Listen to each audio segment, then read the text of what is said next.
piece.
Lividity piece.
Cybertronian human hybrids can transform themselves into the heads of a transformer. So imagine a flesh and blood human being going through like a Sailor Moon style transformation, and then they're the head of a transformer. So all of their organs are just smashed up into a robot skull, and they go around the galaxy chasing this super evil bad dude, and they are always like 2 steps behind them until they get to like the crescendo of the series. But all you need to know is Japan decided it would be great to animate an episode where the Decepticons went to a prison world, destroyed like all of the authority on that prison world, and then executed all of the residents, like had them kneel down and like shot them in the back of the head. And all of this is animated and for you to see, in blood splatters everywhere. And that tanked the Japanese audience. So the Japanese audience was like through with Transformers at this point. When it did get revitalized, they had like giant flying Pegasus and lion Transformers, and they like surfed through space, and it's so janky. It's so janky. I love Transformers. They're more than meets the eye. It really is. Welcome to Mechs on Deck. Transform Mechs on Deck. Thought this was going to be about artisans, but we're talking about Transformers. Transformers. What's more interesting? That's what I want to know. Oh man, what? Sorry, chat. He'd been going for like 7 minutes, and I just told him if just not started. More. just started. Just start it. Just keep going. Oh, here we go. I loved it. Thank you for giving me that tiny soapbox. Boom. All right. Welcome to Mechs on Deck. It is our final week of Artisan April. We are joined by 3 fantastic guests tonight. We've got Lividity Kaps, Binge from Hungerworks Studios, and Novice from Bludgeoned Kaps, or Blood Kaps, as you may know from Instagram. How are y'all doing tonight? Great. Good. Fantastic. I've got a donut. It's check this thing out. This is blueberry icing with crushed Oreo on a chocolate cake donut. Ooh. It looks like an old poop. Look at the vivid color my webcam can pick up. Yeah. That's a little post-show snack. There it is. There it is. Well, guys, as we wrap up Artisan April and going through the scheduling, I was like, these guys all do kind of fucking weird, gross, like, don't know if I really want to look at these caps all day because there's like teeth in places that shouldn't be, and maybe skulls that don't really belong or might be missing certain vital aspects of the cap. But welcome, guys. Guys, there's some we've got welcome back to Hungerworks and Lividity. Lividity, this is your third. You're part of the 3-time club now. Oh yeah, locked in, baby. So, and then Bludgeoned as well. Welcome on the show. Glad to be here. Yep. So, quick shout to our awesome sponsors and partners. Real quick, we got OmniType, Canon Keys, Project Keyboards, and Kinetic Labs, as well as Zap Cables, Type B, Smith & Rune, and 3D Keeps. We'll hear more from them later. We usually start this show off with a Fast 4. Today, we're doing a Fast 5. So, starting off, we'll go top left to bottom right on the screen. So, that's Lividity, Hunger, and Bludgeon. Top 4 favorite switches. Vent blacks, probably Gateron blacks, with the box, so I crack all of my keycaps and then resell them. What else? Probably burnt oranges, and probably just Gateron reds. I like classic, cheap switches that I can just buy off of Novel Keys. Not a bad idea. Always get something in stock. Have you tried the silk switches yet? No. I have not. I haven't built a new board in a long time. Probably should. It's always an experience. Wait, do I need one more? No, that's 4. Okay. I think that was 4. Yeah, it I was won't fun. even have 4. Okay. What about you, Bench? My favorite Switch of all time is, it's really batch dependent, but there was a fantastic batch of MX Whites made sometime back in like 2006 time frame, and those were fantastic.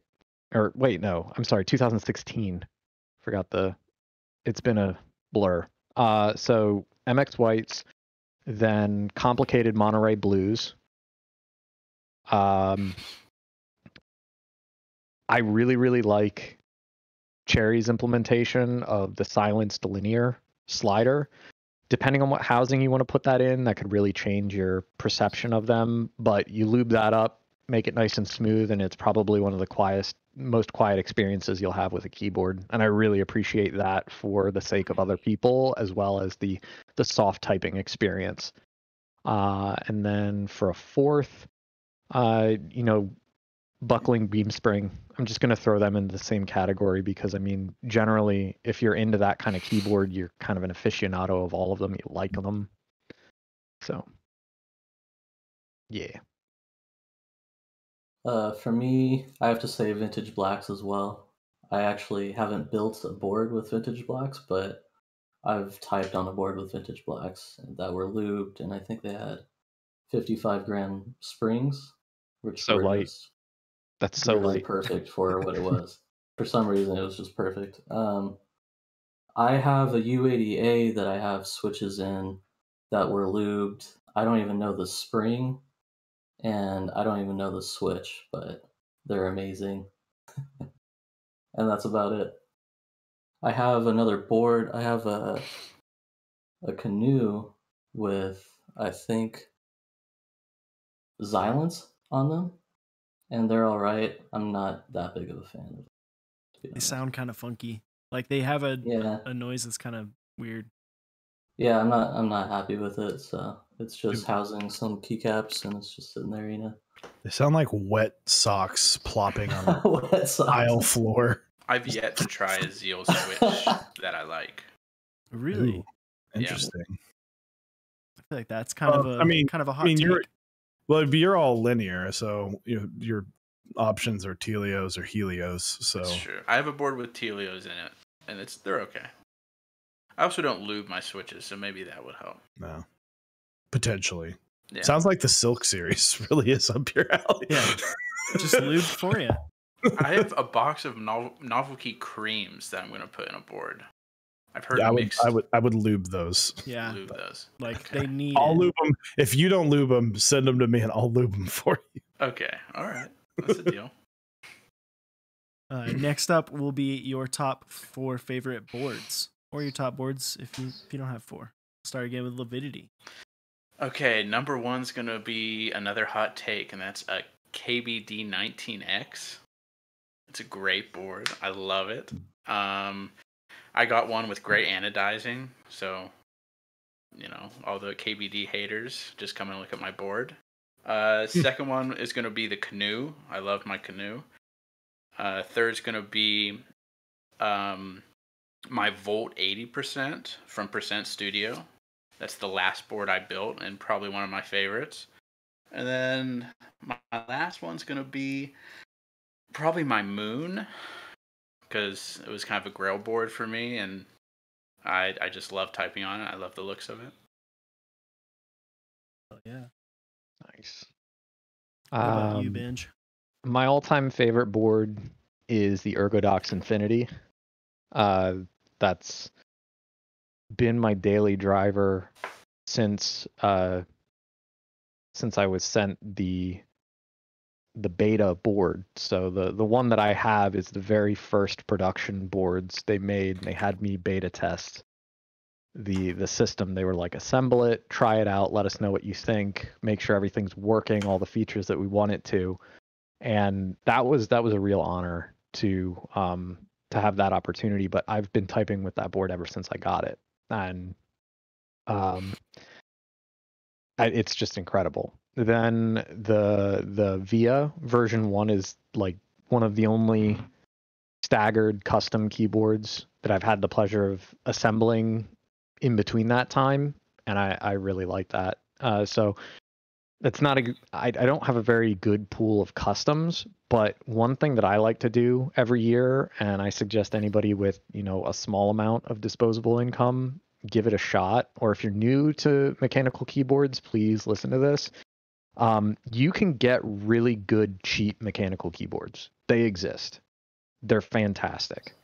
The one that I really like that's a recent thing is called the Diera.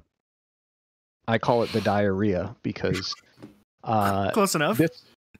It's just funny. I've got a potty brain, and this is a really cool board. It's lightweight.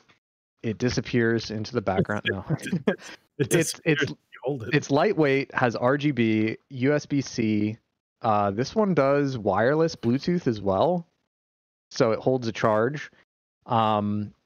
It's got little rubber feet. The angle on it is really, the profile's not terrible. The keys that came with it are double shot PBT, which is really cool. This one has a split space bar. You won't find this one anymore because they discontinued it, but it has Gatoron optical switches in it, which are actually fantastic. I should have mentioned these in favorite switches, but like nothing supports this except for commercial boards that you might find coming out of China. There's yet to be a custom project that uses these fantastic switches, but I love them. You can submerge your keyboard in water, and it won't, like, nothing will short out on this board. It was $60 when I bought it. You really can't beat that. And it feels amazing, like right out of the box. So I love this board.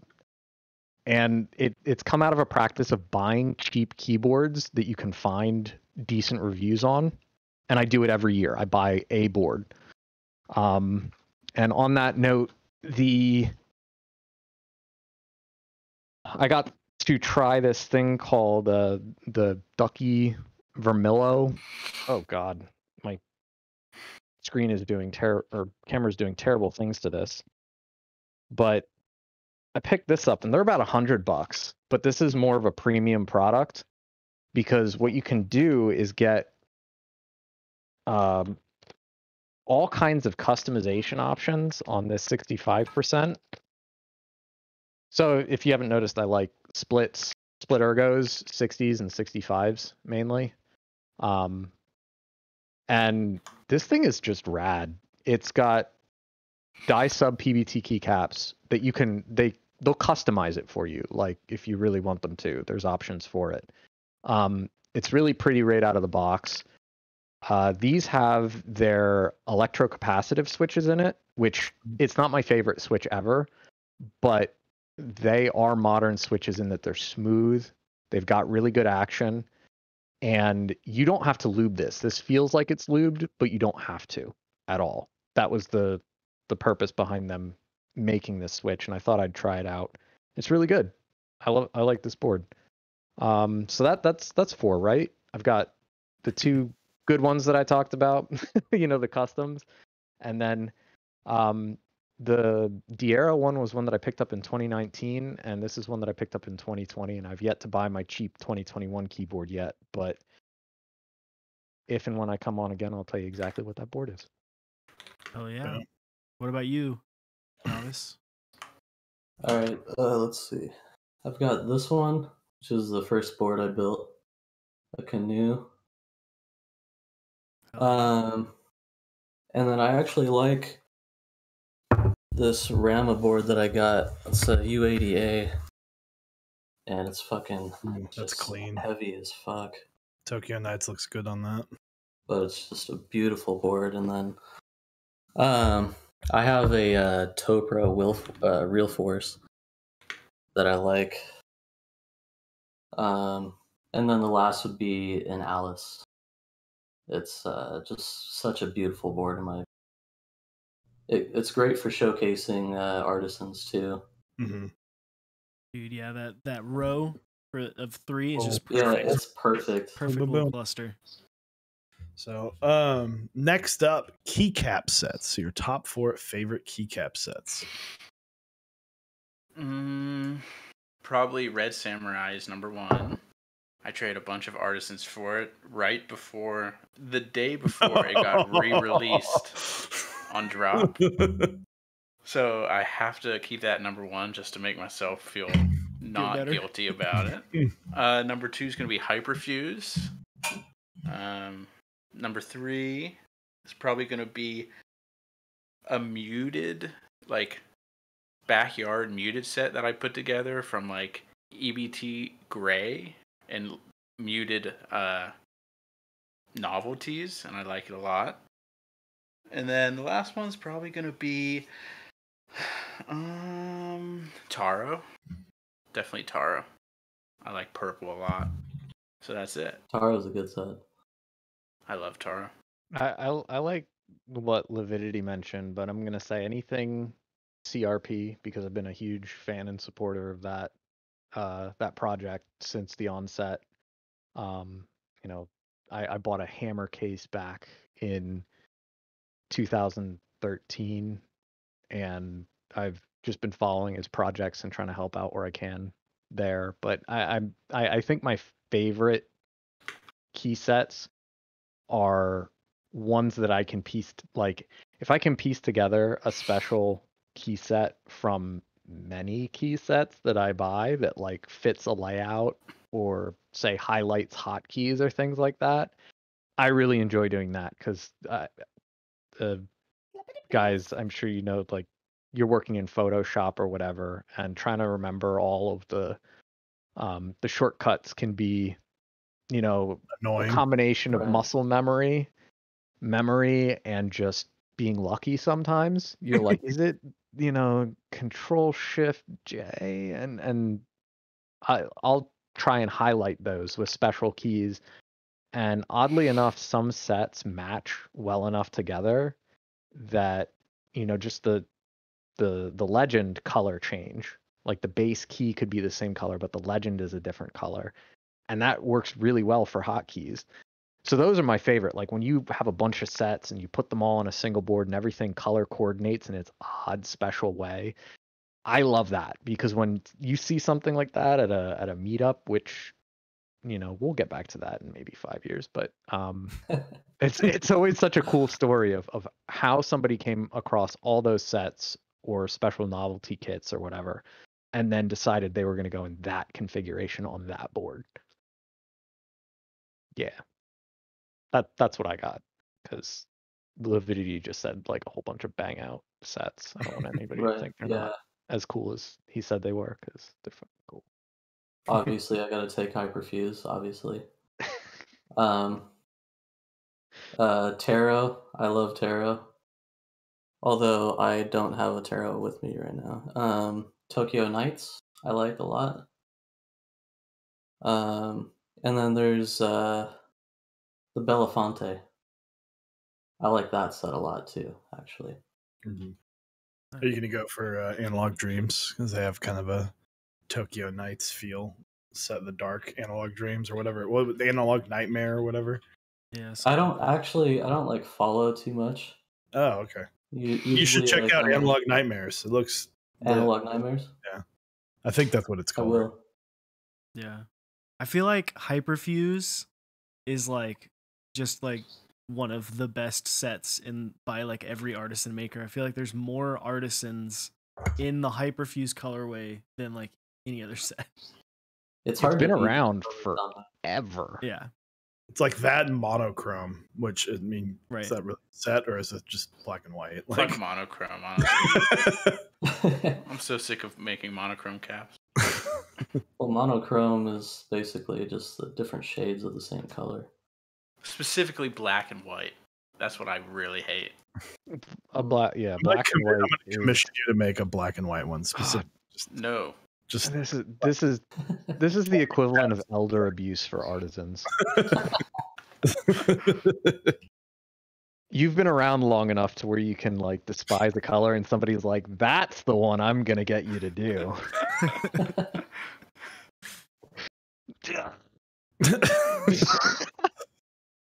What's next? Top 4 favorite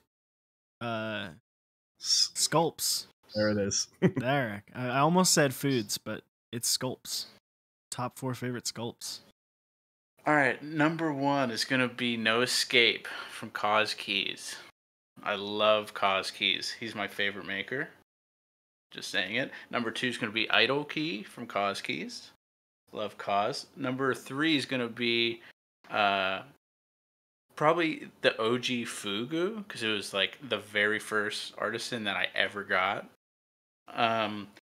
Number 4 is probably gonna be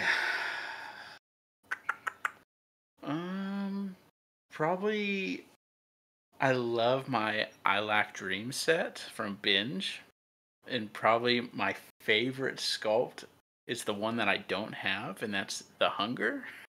Oh yeah. But you know, it's okay. I got something to show you later then if we have time. Oh, okay, all right. Ooh, spicy leaks. Spicy. What about you, Ben? Progress? Okay, so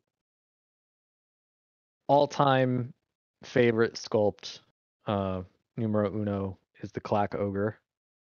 That rustled my jimmies so hard that it got me into doing this.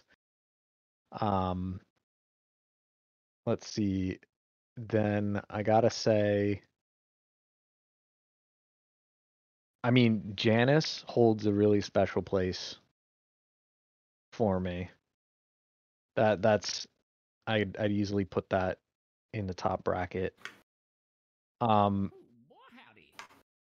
mean, you can just assume that the two guys that are here, like I picked today after other people picked their days because I would be on with these guys. I love all the other artisans that have been on previously, like, but these guys have some crazy stuff. I haven't been on the ball with Lividity's work, but he'll shoot me messages every once in a while, and he's just like, well, and this is actually why I like the hindsight is 2020 sculpt that I did, because while I was making it, Lividity was like, yo dog, check this out. And he did a sculpt with a kind of similar grabby motif. You've done stuff like that before, using hands to like pull at facial features. But like that kind of depiction is really, really strong for me. So I'm gonna put all of like that kind of thing into one group of favorite keys, because I really like the interaction of there being like limbs or appendages on a keycap, something different than just a face. And Lividity's work is just so visceral. Thank you. That being said, I think the next key that I really love, and I don't think gets enough credit, is Lettuce Rancher from Prime Caps. That is such a stylized depiction of a guy smoking a pipe. And again, it's got an appendage, like a hand there. It's grabbing onto something. It's dynamic, but there's so much motion in the shapes that I sometimes get lost looking at his macros because he takes really good pictures too. It's so intricate. The design. Yeah. No, they're insane. Caps is actually insane. So what about you, Novice? First and foremost has always been the Hunger. It's probably one of the first caps that got me like thinking about even putting a keycap on a keyboard or even buying a keyboard, you know, because it was Artisans first and then keyboards for me. So I'd say Hunger. Right now, my favorite caps are the encapsulated egg faces by Prime Caps and ETF. Yeah, he's doing crazy stuff with the albumins. Oh my god, they're just amazing. They're just so amazing to me. And then what else? I'm blanking on. So I like Last Pilots a lot from Bro. I think those are just really cool. They have just these vicious teeth, but also this, you know, cartoon character in the center, and it has just so much going on to it, you know. And it's not like totally symmetrical, and it just has this realism to it, which is surreal in a way. And then oh, you know what? It's brew caps, pain. Oh yeah. It's like I think Pain, that's right? the unofficial winner. Because I think this is the fourth time. I It's also either have third to or I'm sure. give a shout sure, out to but it's them. just He's ridiculous. still charging like $19 for that sculpt, and I mean, it's for somebody to just I don't know, it blows my mind, and he's such a humble guy, and it's such a good piece of the community. I try to flate him on a regular basis, and he just doesn't have any of it. You're right about him being humble, man. Yeah, he's a great guy. There it is. so, Real quick, by the way, we missed a few of these. Double Day, thank you for giving out 3 gifted subs. Double U1, thank you for the gifted subs. And Decabs, thank you for 5 gifted subs. So thank you guys. Appreciate it. Helps us Keycaps is continue. number one. So, and then Sir Dwinus 117, thank you for the prime sub. Thank you very much. So, last but not least, top 4 favorite foods. One's gonna be sushi. Number 2 is probably gonna be like Korean barbecue. Number 3 is gonna be white pizza specifically. And number 4 is going to be probably ramen. I like Asian food a lot. Couldn't tell.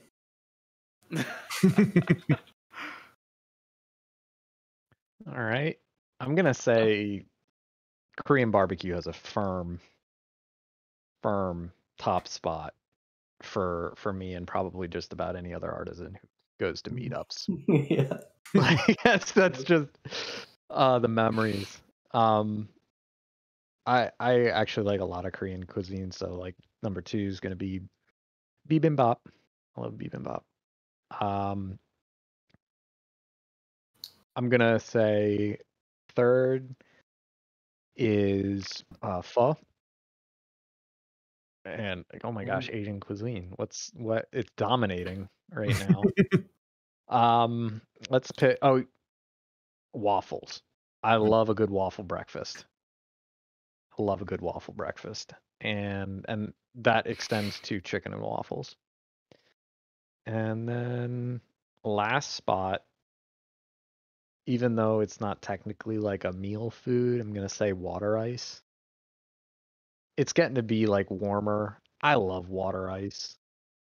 I'll go What out is of my way water to buy ice? it. Like Rita's or if you like want the Oh. hard Italian ice, Right, that stuff is okay. really good too. Okay. Yeah, like Oh, Yeah. okay. I had to look it up. Yeah. What the fuck is water ice? Oh, I should know that. Yeah, it's like an Italian. Yeah. Yep. Rita's culture is really cool. If you ever go to Italy, they kind of toe the line with their gelato and a lot of other frozen treats, and it's amazing. Whenever the world gets back to A couple years. please go to Italy, buy their frozen treats. Yeah. Yeah, that's my 4. Awesome. What about you, Novice? Number 1 is street tacos. Oof. Just This guy. al pastor, carne asada, chicken, whatever. And then I love pasta, like fettuccine alfredo and spaghetti would be my first two on those. And then I have to say Korean barbecue, obviously. And then pho is actually my number 4. Dude, dominated by the Asian foods. Yeah. All the top Did you get were you part of the party that went to Bipa de Beppo in DC? Did you go to DC? I did not. Oh man, if you ever end up over here, you gotta go with whatever crew is going to Bipa de Beppo. Because Peppa? they give you so much food. Oh, so yeah. much Italian food. I've been to that restaurant in Okay. California. Bupa de Beppo. Okay. I'm only calling it Bupa. Yeah. It's a franchise, but no, like, yeah, that's huge proportions. Dude, Oh yeah. man, they're enormous. Everybody had like distended stomachs, and they were like, "We got bepped, man." Oh. Yeah, it's an experience too. I think they walk you through the kitchen too when they Yeah, go to you your like, table. They walk you through the kitchen. Yeah, it's a really cool experience. That's crazy. So, guys, for those again who've joined in the last little bit, we've got Lividity Kaps. Where am I? Okay, Lividity Kaps over this way. Got Binge in the middle, and we've got Binge of Hungerworks Studios, and we have Bludgeoned Kaps below me.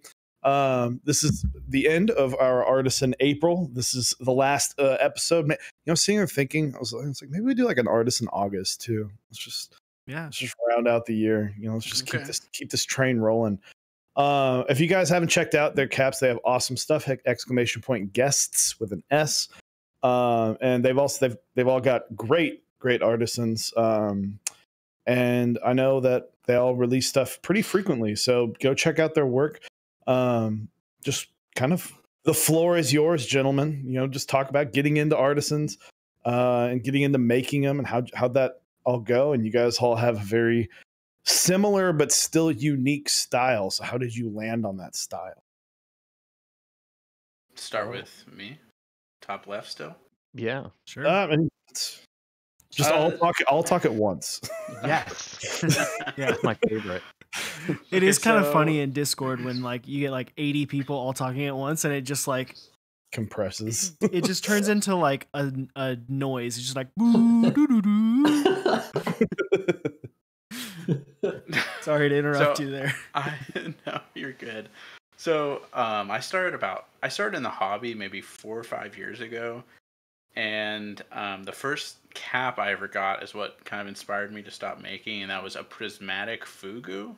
I actually won it in like a second party mech market raffle from a guy named Artisan, if anybody remembers him. Yeah.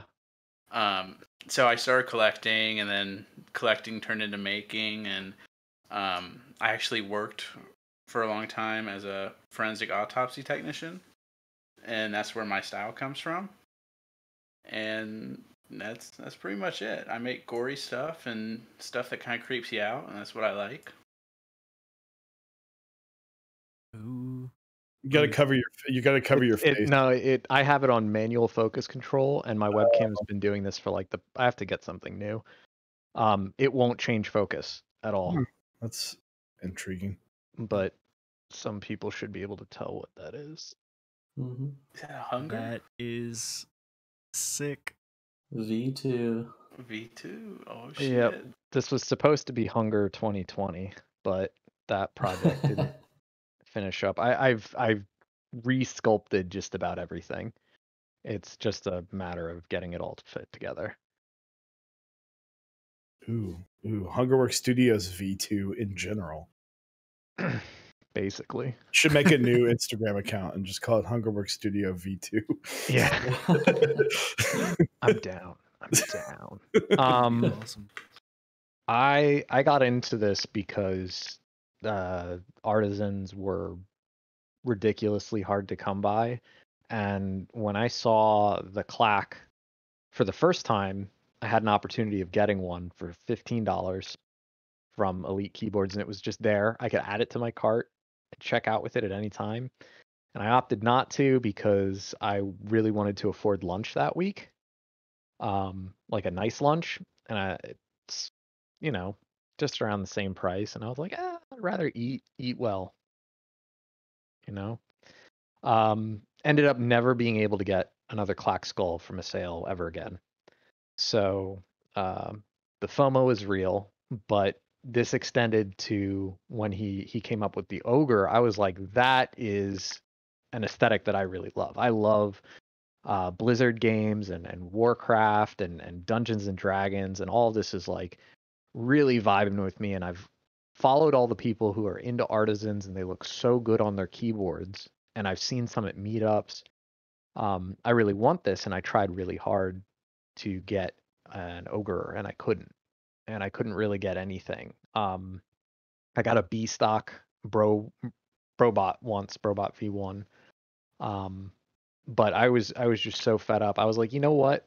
I'm gonna try and figure out how these people are making this, and I'm gonna do a write up. And I wrote, I think, the second or third guide on Geekhack regarding everything start to finish, from like the power tools that you need to what I kind of theorized could be ways of taking what the manufacturers of these resins were telling you how to use them, and like better work with them in a flow that made artisans or cap making more possible. And that just kind of erupted into a whole bunch of like trying to get people involved in the very basics of artisan cap making, from sculpting to mold making, and so on. So my involvement has been pretty much breaking ground to try and make more like theoretical knowledge available. I'm not too big on telling people, oh, you need to use this product and this tool in this way, and just follow and do what I do. Because that's a little too paint by numbers. I think people should really like explore their creativity and what makes their like, people should become their signature art. And making tools for that space is really important to me. Made an artisan sculpting aid and casting aid called the Synth, and that debuted in 2016. And then recently I made a mold release, or didn't make it, but I was part of the development process that made it. And I made that available to the community in 2017. And then in 2020, I released a line of colorants because people like Lividity and Novice here both know that color is one of those things that's really difficult to tackle, and you can only get so broad in what colors you can hit with the standard ones that are available from most manufacturers. So I just wanted to broaden that space for creatives and make it more accessible and also affordable for them. So that's kind of my origin and trajectory with my stuff. As far as what inspired my my style, I've been making art for as long as I can remember. My parents were really, really supportive of getting me to create things on a daily basis. Like really, really, like my mom was super strict. She was like, no tracing. You can't trace anything until that becomes part of your curriculum in college. So up until college, I was not allowed to trace anything at home.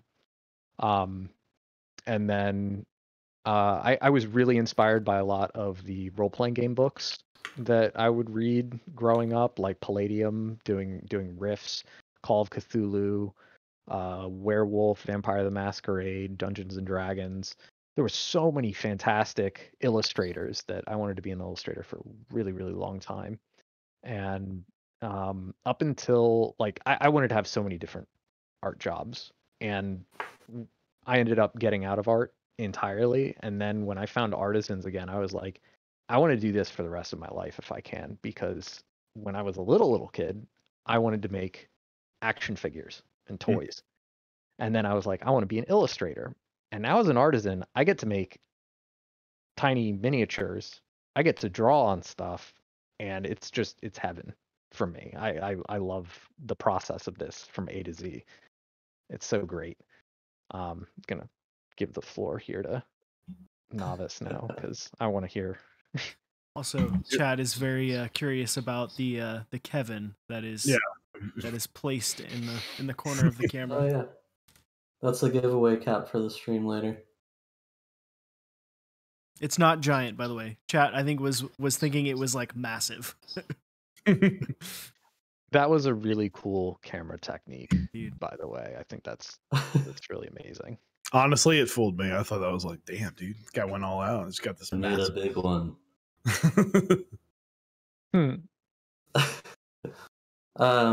So I got into keycaps because my buddy was collecting them and building keyboards, and I'm like, "You're spending $50 for one fucking keycap?" And That's where it all just begins. blew my mind.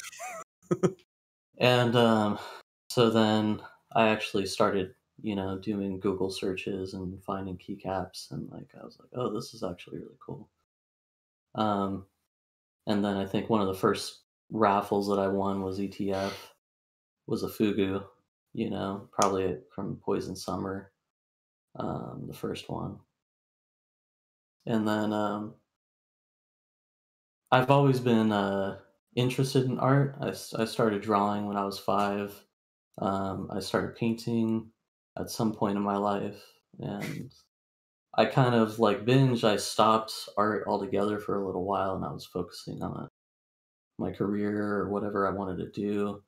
And then when I did find keycaps again, I was like, maybe I can sculpt, because I never quite found it with painting. I never quite found it with drawing. So I did Dante, and just kind of like leaped into it, and just spent like a bunch of money and got all the supplies and started in my dad's garage. And it didn't go well at first, and I had a lot of trial and error. And I have, the Dante V1 is actually like a V1.5, if you will, because I have iterations of it, shorter in profile. The ears would catch on the keyboard. But then once I got it going, I was like, okay, I feel like I can have a sale with this now. And then ever since then, it was like, yeah, I want to do this. I want to do art full time, really. Like, I don't want to stop with keycaps. I want to do other stuff as well. So Yeah, definitely, man. I'm on that journey right now. Keycaps is just probably step 1. Take me with you. You can go.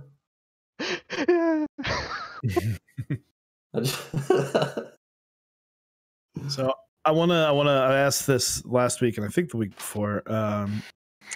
Just because things, we like to get spicy on Mechs on Deck a little bit. What's the least favorite colorway, or the hardest the colorway for a keycap set that you've done? That was the most difficult time, and it can't be monochrome or hyperfuse because we already shit on them earlier.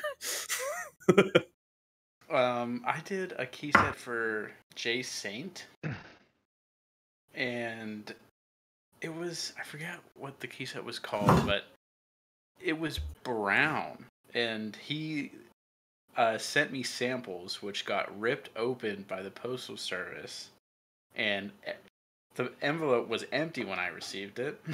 So he was sending me photos online, and all the photos looked purple, and I opened it up on like a bunch of different devices, and I made a full batch of keycaps, sent it to him, and he was like, what the fuck are these purple? I know exactly what you're talking about. And I was like, yeah, It's Oasis. Yeah, Oasis, that's the It's one. Oasis. Or not, I guess not. Oh my god, dude. We had perfect samples for that, and I got so irate talking about that, in the back end, customer to maker, and I said, the Cat's colors are bad because they're different on every side of the key. I'm looking at I this. can't color match this. I'm like, this has some purple in it. Like, That's so weird. Dude, you're not wrong. Like, cameras would see this brown color, but there was so much like purple in the brown, because brown is a combination of red and green from like a basic perspective. But then you can go to different kind of shades of brown by going into red families and green families. mm-hmm. So purple and green will make a brown, or like the red and green, purple, and then yellow. Like you just kind of mix it's crap. It's like every color all at once. But there was so much, we added so much purple to match that like one face of the key, but it didn't match any of the other faces. That was objectively awful. I will. I mean, the set was great, but color matching it was horrible. So But did you have to redo everything after that? Yeah, full set. Because I made a full purple set of caps, God, and man. it was way wrong. So like he took like photos and all different sorts of light and sent it to me. We were able to get something close, but it was really tough. It was really tough. Damn. You know, it'd be like that sometimes. Yeah. So what exactly was the question again? So like, what's the if you've color matched to a key set, which key set gave you the hardest time? Oh yeah, I haven't like really tried very hard. I've gotten pretty close to matching a lot of sets, and I don't really put much thought into it, to be honest. I'll say the hardest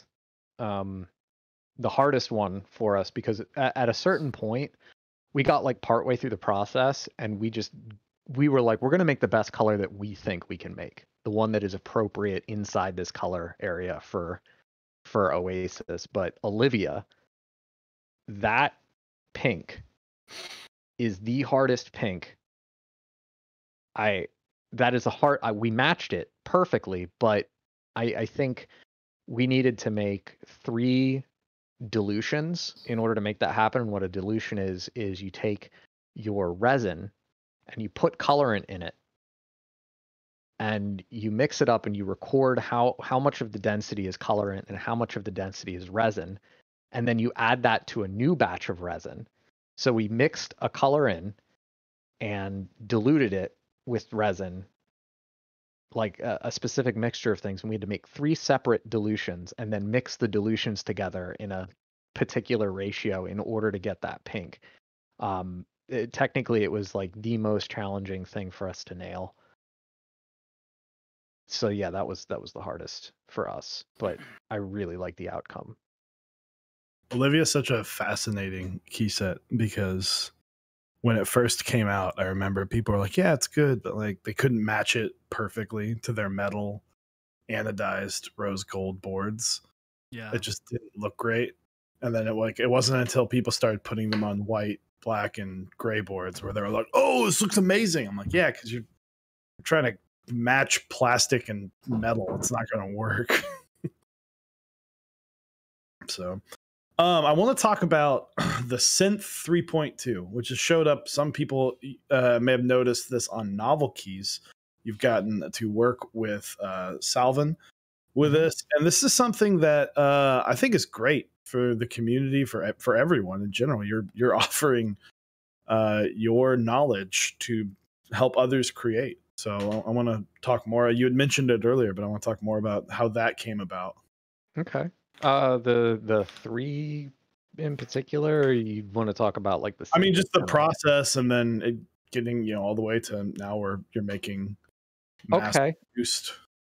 Okay. Well, so in 2015, in 2014, I started designing the synth, like saying, okay, this is what I would want from a rigid mold system.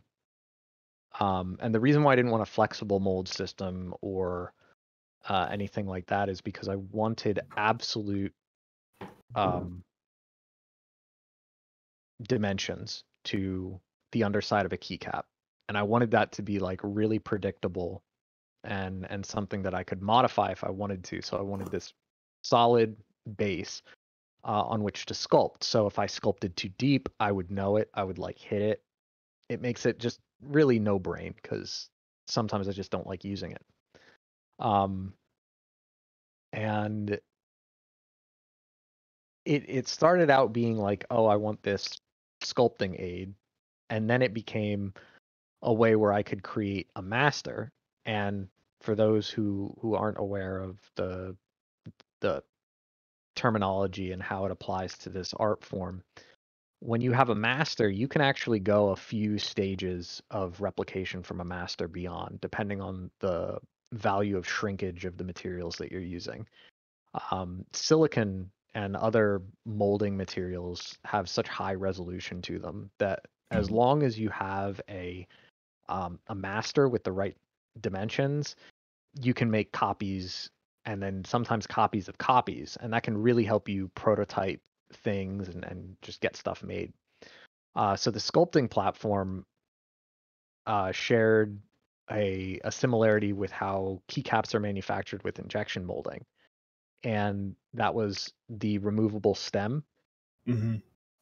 That's something that happens in injection molding. They actually have a stem that they replace every time they want to put like a different stem on a keycap. That part of the mold is different, and the only way that you can get it apart in a rigid mold is to have the removable stem. So I was like, this is common industrial knowledge. I'm just going to include this into the sculpting base, and then that evolved to like having a small platform so that all the flashing that comes off the keycap is vertical instead of horizontal. So when you're trimming your keys, if you have horizontal flashing and you cut that off, it's going to be apparent on the side of the cap. If you have vertical flashing and you cut it off, it's just going to disappear when you finish it. Or if your cut is clean enough, you won't have any discernible flashing at all. People with like really good snips will know what I'm talking about, who like do Gundams and stuff. If you get nice enough snips, you won't have any marks from your molding. No, this is like a show off. Right? Yes. These are like dude, we all... This is too much. I love it. So like it started out that way, and then I was like, I don't want rigid plastic because that I can't then work with polymer clay. So I started eliminating all these potential variations of the system because I wanted something that was made that could help anybody do what they want to do. From a very low, like if you know how to mold, you should be able to know how to use a synth. Like definitely ask if you need help or you want some kind of direction on a problem that you're running into. Definitely ask me about, how does it release? How does the key release from the system? I can definitely walk people through that. But you should need like a really low level of education in general molding and casting to be able to use this. And it works with all kinds of mediums. You can sculpt in wax, epoxy, polymer clay, and you can even bake the synth with the polymer clay on it, which is absolutely incredible. I don't know if you guys remember Charm Caps at all. They were To look them like up. DC, Florida. Charm Caps did 100% polymer clay, reinforced polymer clay keycaps. So everything was hand sculpted, every single one by one. Nothing was actually molded, and they were all made on synths. It was crazy. I loved their stuff when they were doing it. I don't know if they still make keys. I know they took a hiatus because of life. But that was a really wonderful thing to see, was somebody was like, your synth made it so we could make keys directly out of polymer clay. So everyone is individual. Everyone is unique. They posted something on April 11th. So Oh, that's awesome. they're really cute, like the food caps. Yep. Yep. I'm so glad that they're still out there doing stuff. So yeah, wanted to make it accessible to a large amount of sculpting media. I wanted it So you could like dump solvents on it and all kinds of crazy chemicals, and it just wouldn't stop working. Um, and I think that's been successful through a number of the iterations. And I mean, we've had setbacks a long time ago when things weren't as great. Like I didn't have the kind of communication that I have with Salvin. Um, I would struggle to get it across to the manufacturers that like these tolerances need to be exact. If they're not, then I'm going to have people who are really unhappy with me, and it doesn't reflect my project very well. And at a certain point, people would have to like take abrasives to their synth and kind of reshape it either by hand or whatever means they could to get it to work. If anybody has a Nightcaps key and you look at the bottom and you see that stem that has like the weird cruciform pattern, he took an old synth stem and custom shaped it for his own purposes. He was like, I think this is going to be a good stem shape. So and that kind of, to me, that was like a like that reinforced my belief that making it out of metal was a good idea, so these guys could just rip it apart and reform it and reshape it. I've seen people etch things into their synths and really customize them. But that's been the goal of the project, to make something that's approachable, customizable, and really streamlines the production of masters that people eventually make production molds out of. These guys could probably talk a little bit about it too. But I want to say one more thing. As far as working with Salvin, the synth project would probably be in a much worse state if it wasn't for the hours that we put in together making that work. He is just a absolute saint in making sure that the end result is to spec. What dimensions we put into him is what we get out, and the parts are incredibly durable, and he just put so much work into it. So I love the work that's happened. It's been one of the longest community run projects. Like there have been boards that have been remade, but since 2016 there have been synths released at least once every year. And it's all been community driven. The project wouldn't exist without everybody out there buying platforms and trying it out, and without wonderful machinists like Salvin. And also I want to shout out to Ken Lee, who is he did the work on the late version 2 revisions using electronic discharge machining in Taiwan, and he got really good results out of it. Just in case he knows, I still think and care about him because of all the effort that he went to help me communicate with those Taiwanese shops to make that happen. That was awesome. I know someone earlier in the chat was asking about they were casting, and they were trying to basically asking for advice about getting air bubbles out of their molds, and they're trying to go not with a pressure pot. And then Lividity, I saw you in chat, said pressure pot's like the best investment.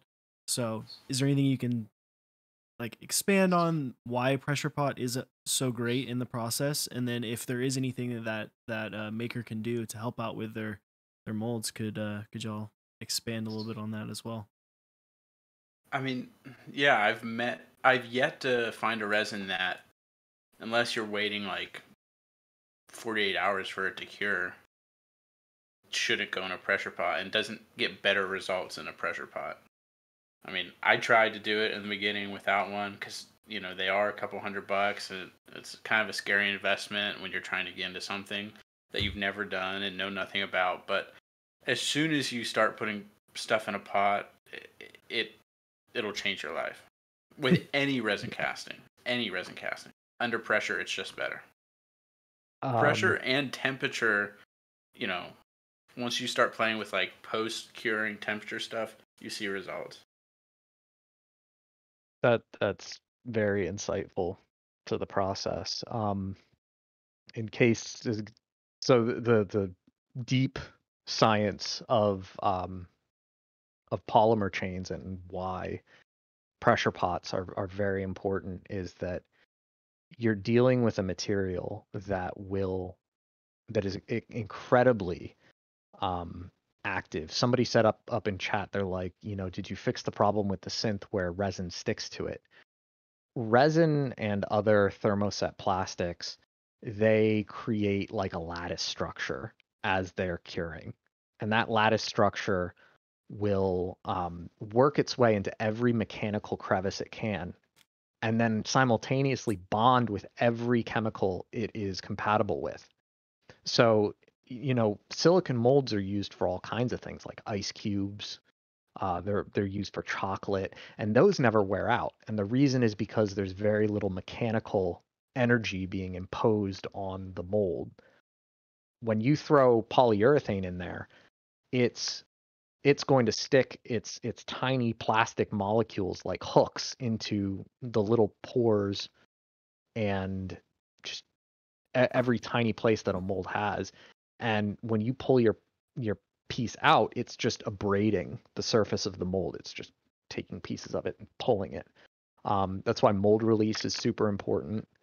But chemically, what's happening is all of the ambient moisture from the air is reacting to the resin is reacting to all of the ambient moisture in the air. And when it does that, it separates the oxygen from the water because it wants to bond with the water. And it releases the oxygen from that from that step, and then the oxygen expands as the thermoset is heating up. It creates its own internal temperature, and the heat that's happening because of the chemical reaction, the catalyst, causes that oxygen to expand. So even tiny minute bits of ambient atmosphere that you have mixed into your resin will expand. So it's incredibly difficult to remove a bubble. The way around that is by expanding the surface area of your resin. If you really want to try this and you really want to succeed, all you have to do, and all you have to do, that's I'm sorry guys, is make sure that all of the volume of resin that you apply to a mold is as thin and spread out as possible. And then just do that in continual layers until the whole thing is filled. That is very, very difficult in a mold that you have to close in order for it to be functional. There are very few resin makers out there that have done that. One successfully is Crap Shop, and another is a community member by the name of Avalai, who created wonderful gravity cast keycaps. But essentially you have to put in a layer of resin as thin and spread out as possible, because what happens is that air will expand, but the bubble essentially creates a hole, and then the next layer that you put in fills that hole, and you just keep going, and you keep looking in and breaking those bubbles and filling it up more and spreading that surface area out. Because what is bubble other than just surface tension of a liquid? The more liquid there is, the more potential surface energy you've got. The less liquid you have, the less surface energy, the more likely the bubble is to break. So spread it out, let it cure some, put in more. But you're talking about like spending an entire day. Like even if you're sitting there with like a 5-minute cure time resin, like filling up a whole key with enough thin layers to make that happen, you're spending like a whole day doing that. Potentially mixing up the same color over and over and over again just to make a single key. So a pressure pot, what that does is where the heat that the resin is generating would normally cause a bubble to expand, the increased ambient pressure shrinks, it keeps that bubble in a small state, and then since it's so small, there's not a lot of surface energy that it has. So what happens to that bubble? But it rises to the top of the mold and out of the gates of the mold. And gates are just it's the term for any entrance or exit that mold that a liquid or vapors can enter or exit from a mold. And I mean, a pressure pot just makes that so easy. You shrink the bubble, it loses its surface energy, so it's not going to like grab so much onto the surface of the mold. It's not going to have so much surface contact with a whole bunch of resin. So smaller bubble, easier to evacuate. Larger bubble, harder to evacuate. Pressure pot. Boom. I think that goes with a lot of things. Like if you're getting into something, if you're want to be serious about it, you're probably going to have to spend some money on nicer products. So, but we do have a question from Hellbent for Novice. What was the inspiration for Kevin? Well, I wanted to create something that had the eyes at the bottom of the sculpture with the nose and the mouth in between the eyes, almost center of the eyes, but just down below. And I just had this idea from somebody I follow on Instagram, actually. I wouldn't be able to find it right now, but they do this little sculpture of these tomato plants that are also cats. And they have these big bulbous eyes with the little tiny snout in the center. So I just started with that idea. And, you know, they always turn into like some weird macabre kind of thing later on where I'm like wrapping it in a bag and, you know, I don't know if it's a dog or cat. I'm not exactly sure, but I named it Kevin after the character from Sin City. And he's just a freaking sinister character himself. So I thought it was kind of perfect. You know, it was just a random name.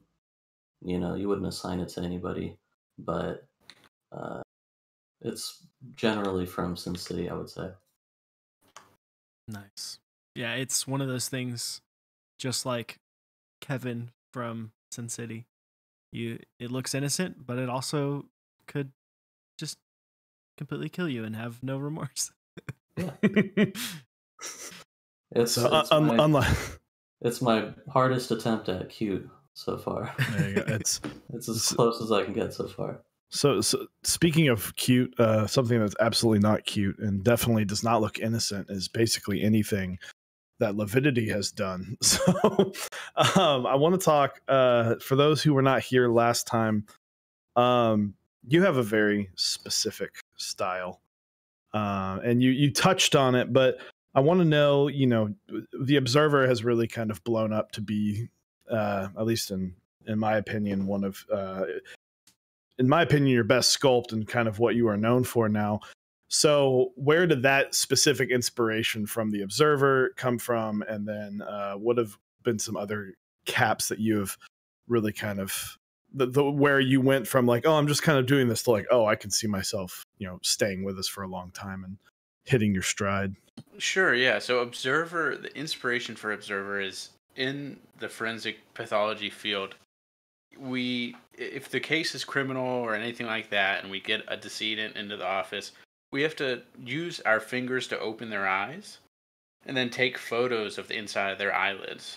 And that shows different signs of, you know, possibly strangulation or drowning or anything like that. So, like, the process of doing that is pretty iconic. And I decided this would make a cool keycap. And most all of my sculpts are inspired from real things that happen every day in the morgue and things that I do. Okay, that brings up a question, and I have lots of We're going to go through every single one of your caps. Oh God. Just to touch on one, Moses, the one with the face split in half. That one, somebody was in a car crash, and a tractor trailer backed out in front of them. They were driving in a Miata, and the hitch of the trailer came through the windshield and split the woman's face in half. So that's what that was. So cool keycap.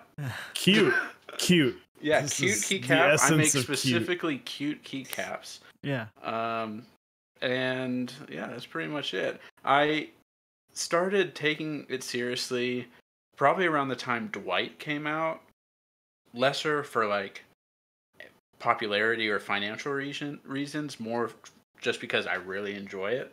And that's still what's motivating me. I just love casting. I love sculpting. I sculpt every day, and I just love the process of making caps. And I like to keep the process of making caps kind of true to its form, you know, because I was inspired by the days when Binge and those guys like Night Caps and Bro, they were like really taking the craft to the next level, and those are the guys I look to for inspiration, and you know, that's what I enjoy doing. Okay, but the Puppeteer. Okay, so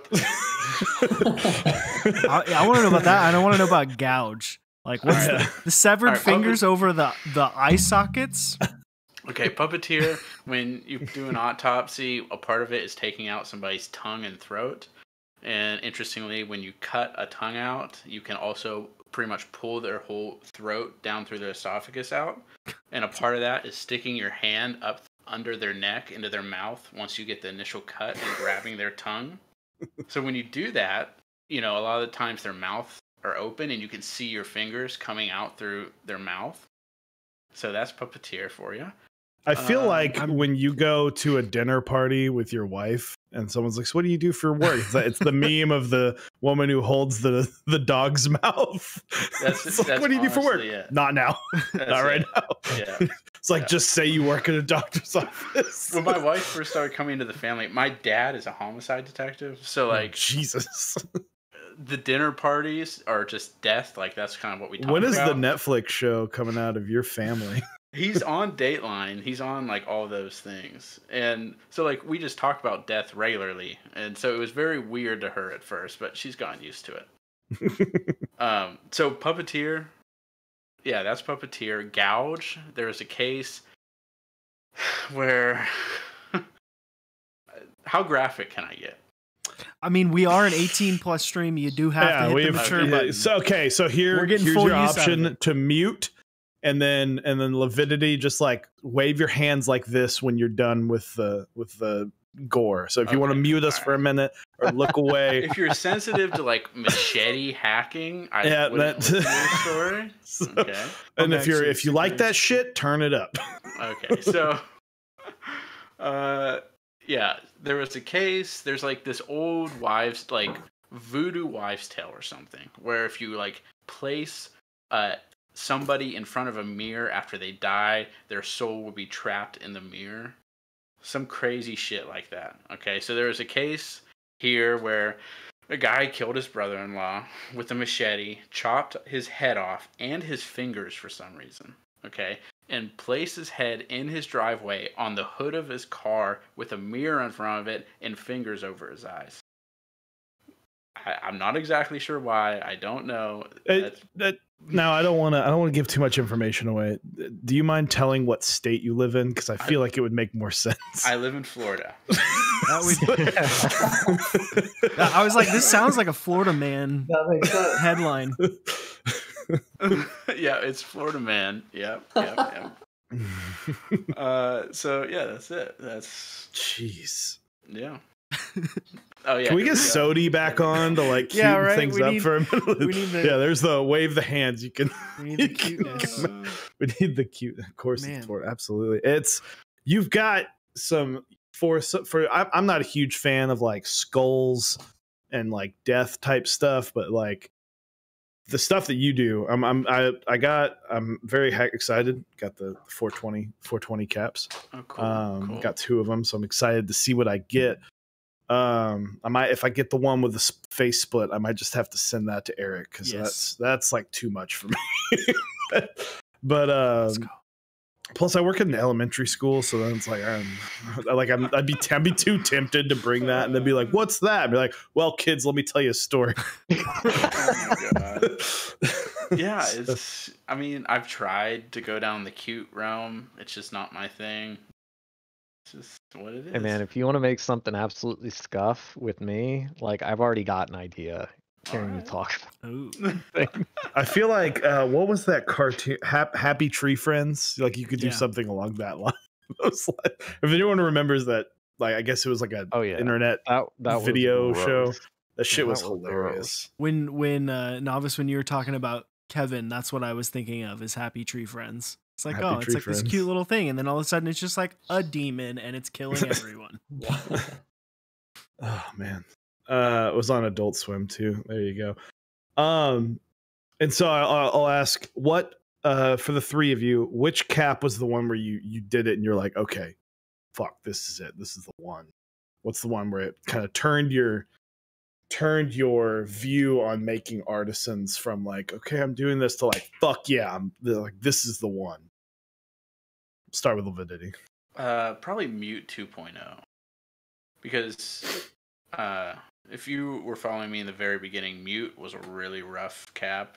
And then everything I released between Mute and Mute 2.0 was really rough. And it just wasn't who I was. So Mute 2.0, I finally felt like I found my lane, and I was able to get my sculpting technique to where I was happy with it, and I was producing a sculpt where I could cast to the sculpt, which was really tough for me in the beginning. So Mute 2.0 was definitely the first one where I felt like I actually made a keycap. Yeah, what about you, Benj? Oh, geez.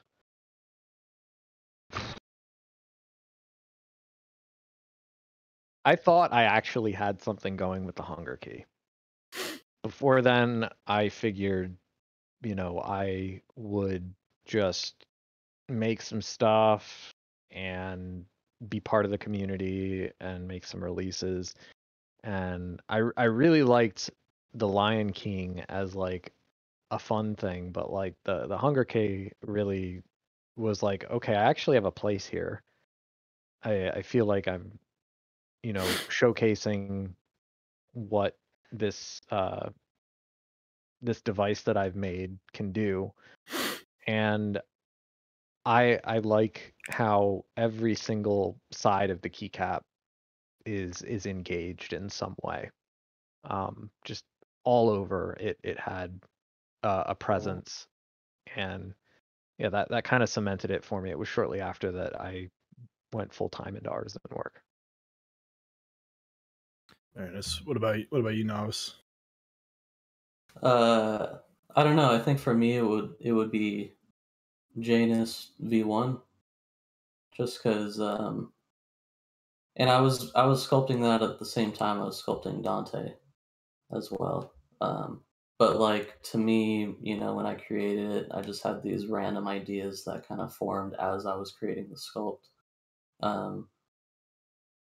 Like when I decided to add brains, I was just like so excited about the idea, and the way I wanted to do it, was just a way to like cut the resin as one shot, so I could do clear brains if I wanted to, and that's just kind of been one of the things I love doing, is just clear brains, some kind of holographic powder behind it. It's just like a little additive because you don't really see it on the keyboard, but like when you take it off and you look around or you see a different view of the keyboard. So I was just really excited about that. I thought this is probably it. Mhm. The one that people are going to start noticing me with.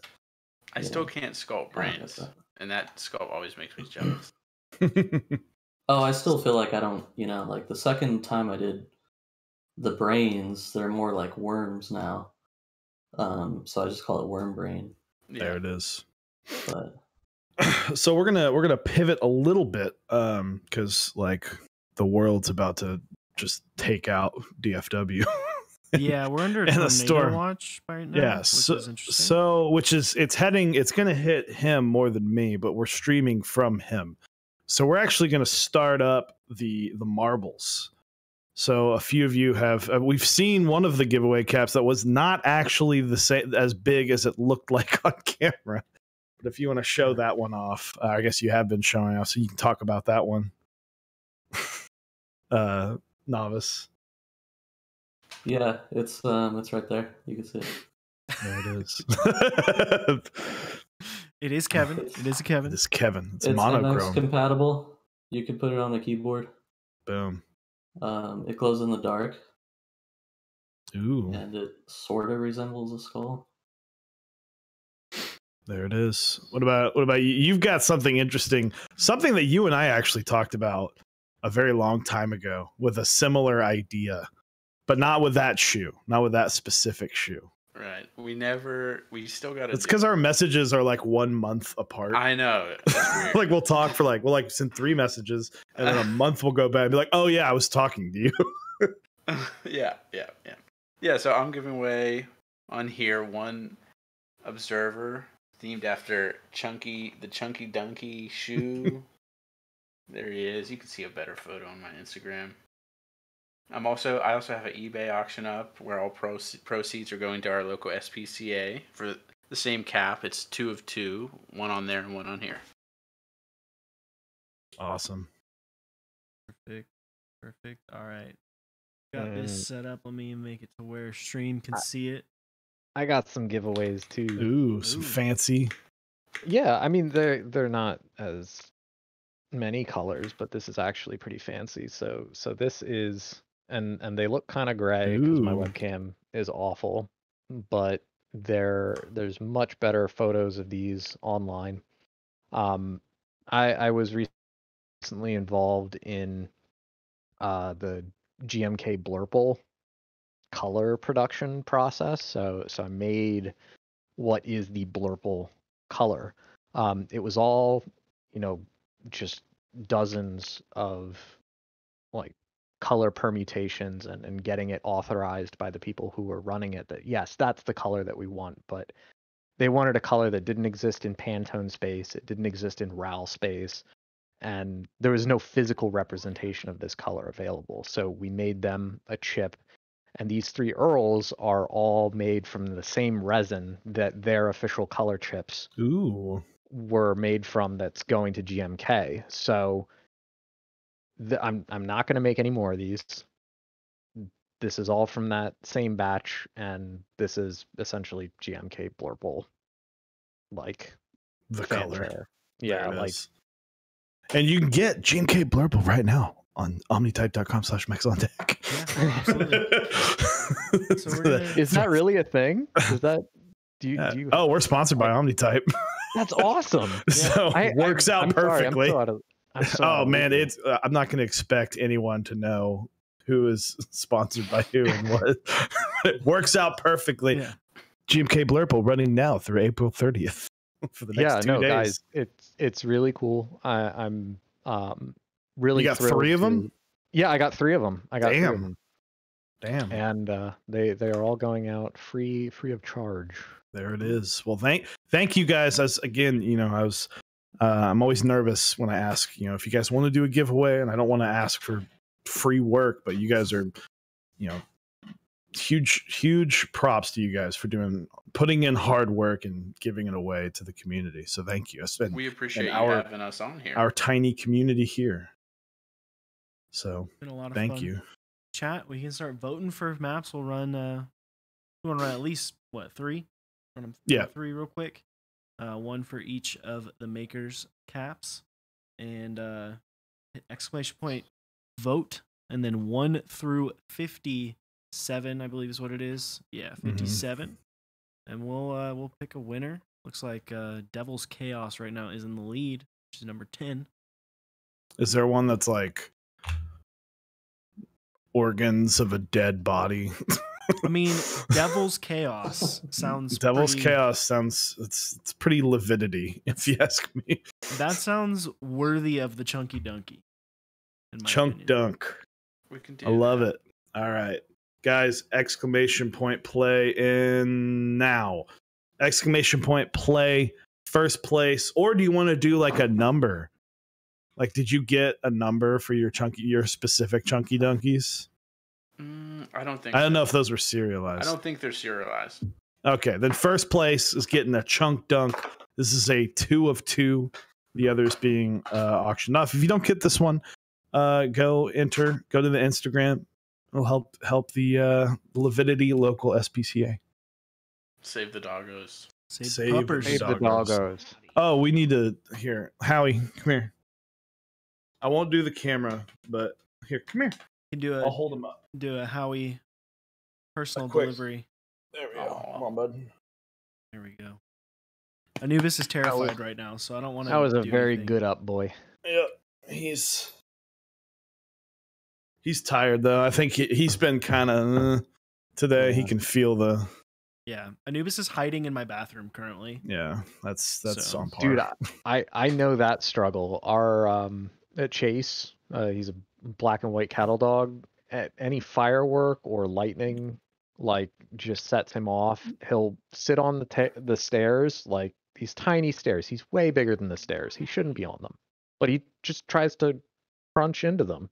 There's And- there's something just about the size shakes. of the dog and loud noises, and the bigger the dog is, the more terrified the dog is of the loud noise. So, guys, exclamation point play. Yeah, let's go ahead and get this one going. You got a couple seconds here to get this in. Mexo-Eurig. Thank you, Tarson, for the 16 months. Appreciate it. Yeah, Our new shout out emote. to Tarson for making the new emote. Oh man, that thing is glorious. So what's the first giveaway here? This is Lividity. This is the chunk dunk. Then we'll have you up next, novice. Praying for RN Jesus, absolutely. So while this is going, quick shout to our awesome sponsors. We do have Omnitype, GMK Blurple running the next 2 days. So be sure to go pick that up. And hey, you might even want to pick it up. You know, if you win one of these caps, why not get an artisan that will match it, as long as GMK does their side. Exactly.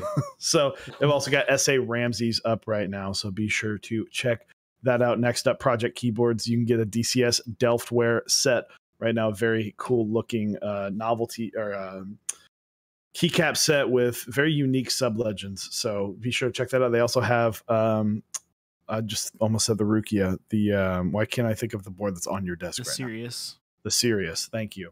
The Sirius there. So and go check that out if you want a great 60%. Cannon Keys. You can go to cannonkeys.com/mexondeck for GMK Peaches and Cream Light. Sugar plums on there. They've also got lavender switches and other great things. So go check that out, as well as Kinetic Labs. Those new desk mats will be up soon. And they've also got a new Switch coming out Friday. So be on the lookout. Absolutely. You know, the boy Spaceballs, the username, the winner of last night's giveaway, was in the lead there for a bit. Ooh, He oh, there he was. goes. He comes up. That guy's name is Inspired, by the way. Oh yeah. like It's great. that is deep meta. We literally I like right before the thing, I was like, man, that's the best username I've seen in a long time. And then he won, and I was like, hell yeah. They won, and then I talked to him last. I need to get that desk mat out, but it's been we're getting some yeets. This reading is an fee. arterial network if I ever saw one. Yeah. The Rick, he's going for it. gold. He's going Oh. for it. Oh, he way Oh, overshot. He got max yeet, but then fell. Man, he almost pulled a Kinnick. dude, the Rick just went He just about pulled a Kinnick. unlucky. He rolled a little too hard. Yeah. He did. He did. He rolled at 21. Yeeted. Oh, we've got a D-Weather. ghost ball. Ghost ball. hot. D-Weather. Don't get slowed down too much. No, he didn't make it. Mm-mm. Oh, he's getting sent back. Went 1204 makes it through unscathed. What? Went 1204. Man, unfortunate. Alinsky coming in second. There's Spaceballs coming in fourth. Ooh, Spaceballs the Man, username. Yeah, he's got like strong skills. Dude, there's people are like way into this game. There's someone that came in one of the giveaways, the giveaway we did last night, and about scared me because it was like an audio effect whenever they yeah, whenever they joined in. Went 1204. Please say something in chat. I cannot see you. Are you There he here? is. He just typed in There chat. he He is. says, Yeah, "Yeah, I I won." won." All right. I'm going to hit exclamation point Discord. Please PM me and I will get your information or you over to Lividity and we'll get you that chunk dunk. He's Chewart Little, by the way. Short little, yes. And it does look like my picture was drawn in MS Paint. It was not, but it does look that way. So look at that Nightbot coming in hot. But man, if the Rick had won that one, that would have been glorious. I think that would have been pretty up there on the record. Smack, can you finish? All right, there we go. Oh, there he goes. All right, let's go back. We're gonna run. Whoops. Race menu. Come on. All right, we're gonna do this all over again. Exclamation point vote, and then pick a number between 1 and 57. This one will be for the blood caps. Kevin, nice little glow in the dark cap. That is not quite as large as it seems on stream. It is a normal sized MX cap, and it looks pretty hot. It would be interesting to see an Artisan for one of the big switches. Oh, they exist. I'm sure People they've have done it. The mold alone for something that large is easily like 4 to 6 pounds. Jeez. It is It's expensive. like those Good for starter that. kits of resin that you can buy. It pretty much takes one of those. Oh wow. It's a much bigger project than I think anybody who was getting into it expected. So what I'm hearing is, when is the big synth coming out? Never. No. What if you made a metal? What if you just did a metal? Like, would Salvin do like a machine? Well, machine I mean, crap? That would be cool for the big switch. Just it would be. That would definitely be epic. I think he could do it. I think he would hate life though. Like that is so much metal to hog away. Yep. Oh man. All be a right, lot. Frozen 2 A classic. classic. Exclamation point play. Get in here for the Kevin.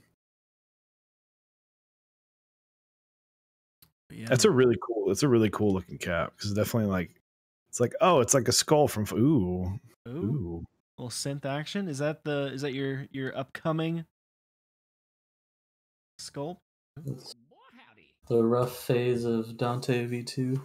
Ooh. Yeah, I was about to say it looks like Dante. Elite. Awesome. Where's the actual Dante? The leak. So while this is running, I will give a shout out to our awesome partners, Zap Cables. He's doing a huge sale right now, so go over to his Discord.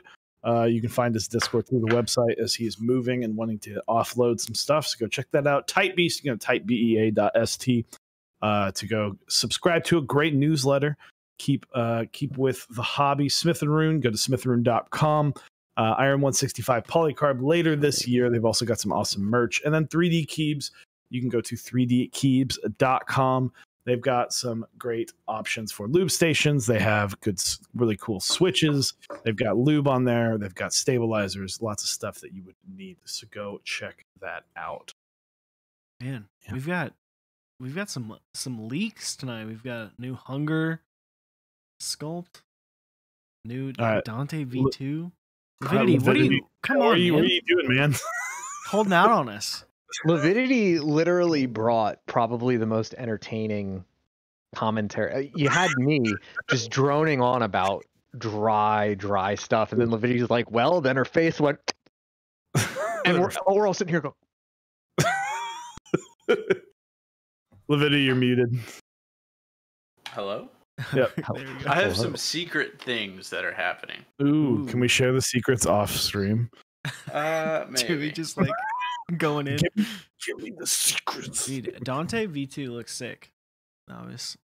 Also, chat Yeah, was simping that's- over you like the entire stream. By the way, they're all about how attractive you are, Novice. I smoke the weed. Oh, wait, is that what Please clip that. Someone clip that forever. I need Alright. that. Let's roll this one.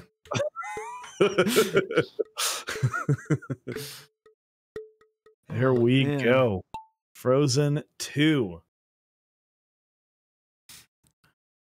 Frozen 2 coming in hot. Well, I guess Excuse cold. me, deep plinko.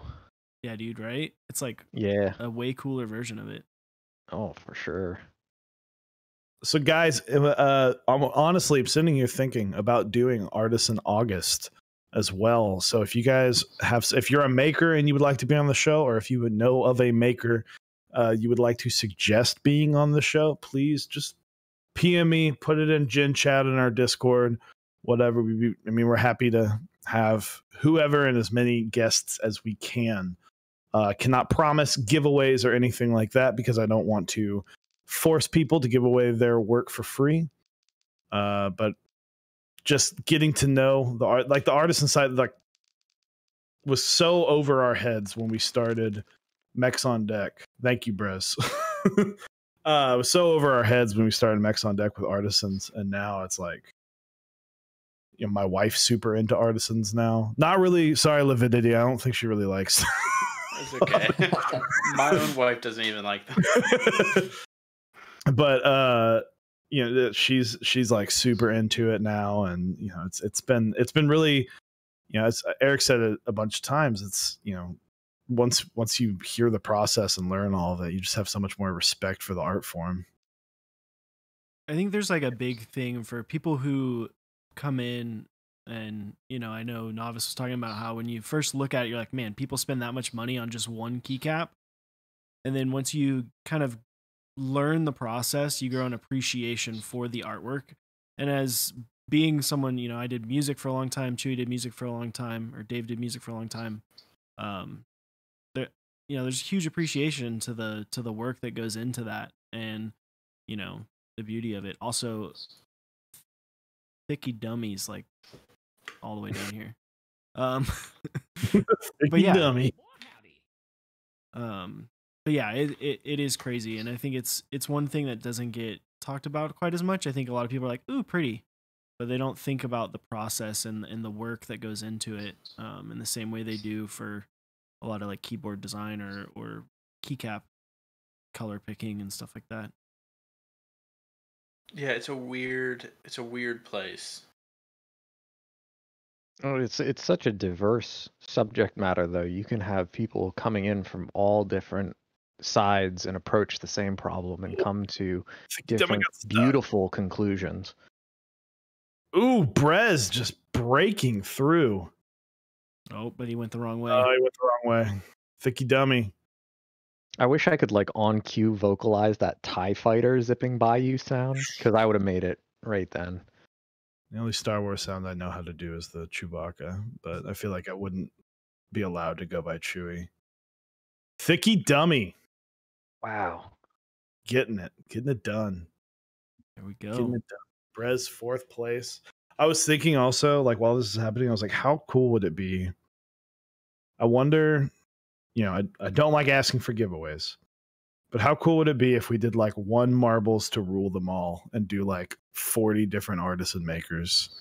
And like the one And person, it's 1 through 40. oh yeah, It's just every single fucking person. Like, That'd be cool. that'd be pretty sweet. like, see how many artisans we can give away in 1 marbles stream. Dude, that would be pretty nuts. It'd be pretty nuts. We do have That'd be one a more. nightmare logistically. It would be, but you know what? Hey,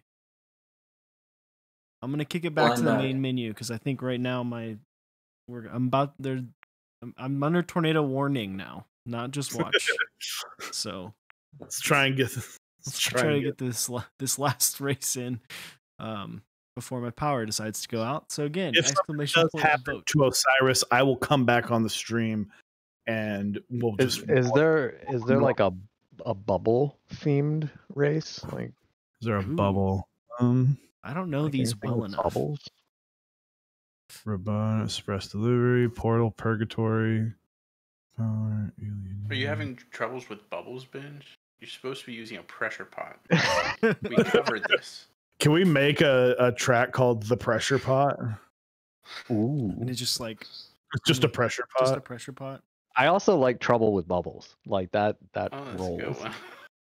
Troubles with bubbles. Troubles with Bubbles, yeah. Can't you like convert like a Harbor Freight pressure pot for resin? Like Don't like even $100? start that. Don't even friggin' Yeah, start hate you that that. can, question. and it's called a bomb.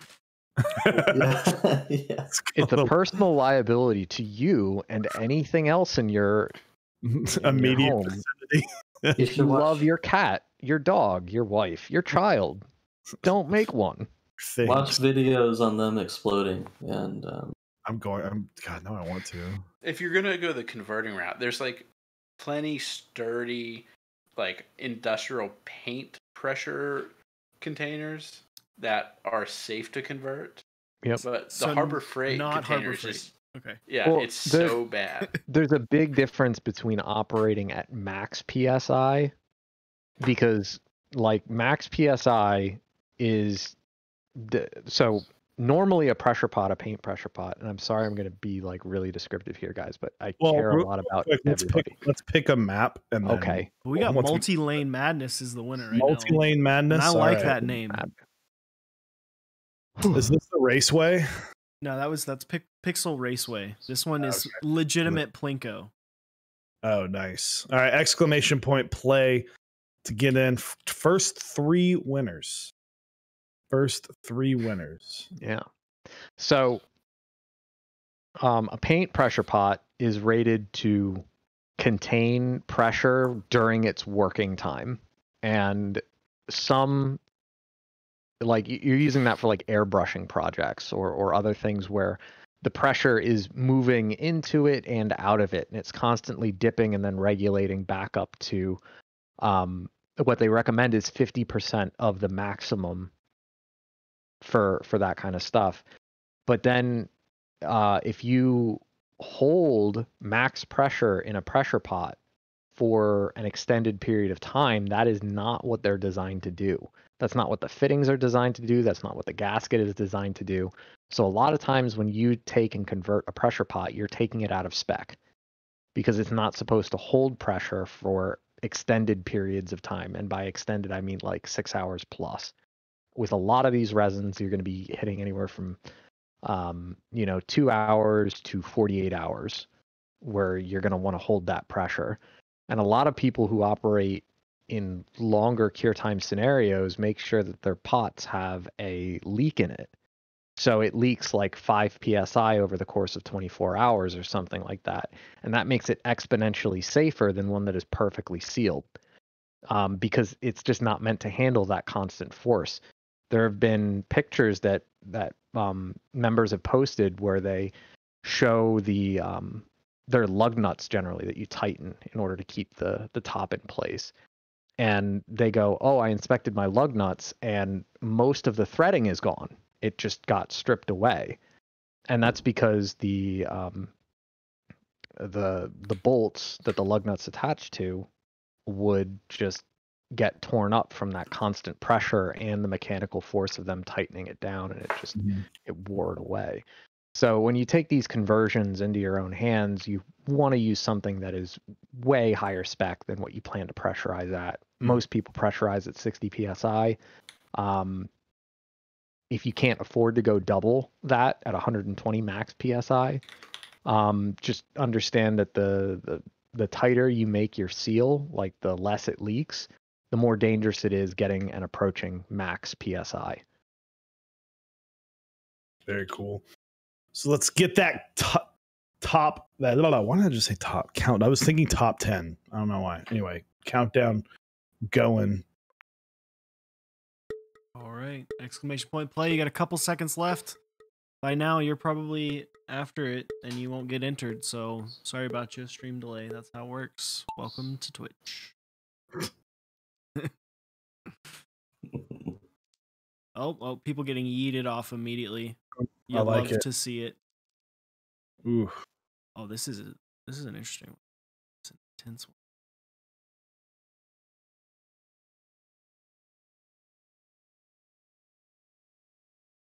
I'm in this one, by the way. Hell yeah. I should have gotten in on my personal Twitch account so I could on all of these. no, Osiris. Oh, One. Osiris TV Oh, one's on a oh cap. darn. Won all three? What? Yeah.